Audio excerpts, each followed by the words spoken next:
Such nice sounding strings, Mark McKenzie. Hey, Mark the Guitar Guy here, and I'm going to be answering the question, when should I change my strings? So, there's a couple of things to factor in here. One of them is your budget.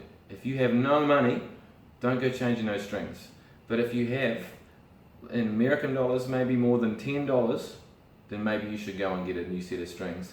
Only if your strings are dull. Okay, so how do I know if my strings are ready to be changed? The way I can tell is it's sometimes quite visual depending on how long they've been on there, and your strings will actually change colour. But the best way to tell is to run your fingers up and down the strings, especially those middle strings, and you'll start to feel like lumps and bumps happening where the string's getting worn out, and it feels a little bit like, you can definitely feel that when you run your fingers down. It's hard to show you that, but I can, even though these strings here aren't too bad, I can still feel where it's getting kind of dirty. And the other thing is, sound-wise, if it's very dull sounding, or the strings are going out of tune a lot, you might be in for some new strings. Otherwise, if it's been 6 months or a year and you play quite a lot, you probably will benefit from a set of new strings. So that's probably the easiest way to tell if you need new strings. You can always just be like a cheapie, and like I did when I first started playing guitar, the way I change a string is if it broke, I would change that string. Which would happen quite a lot, but I had $0 and I had lots of passion for playing guitar, and I didn't really care too much about the tone quality of the strings.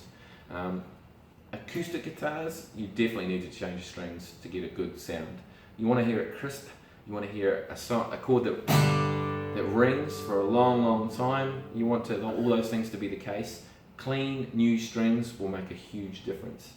Now, if you have, by the way, if you have acidic fingers, okay, what I mean by that, or acidic sweat, you will know if you've got acidic sweat, because if you play a D chord on your guitar and you come back the next day and there's some little D shaped rusted into your strings, you have acidic fingers or acidic sweat. Unfortunately, you're cursed with that.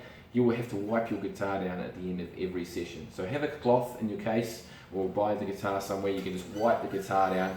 You'll make your strings last a lot longer. If you don't, they will rust and they will disintegrate, and that means they're going to break easily. You want them to be clean so they can last longer and ring longer. So hopefully that helps. Chuck some new strings on there. I recommend Elixirs. If you go down, I'm not associated in any way to Elixirs, but if you have a look down in the description below, you can grab some on Amazon. Otherwise, the reason I use Elixirs, by the way, they have a coating on them. It actually protects the string, so they do last longer. So they last, I would say they would last 4 times longer than the average string.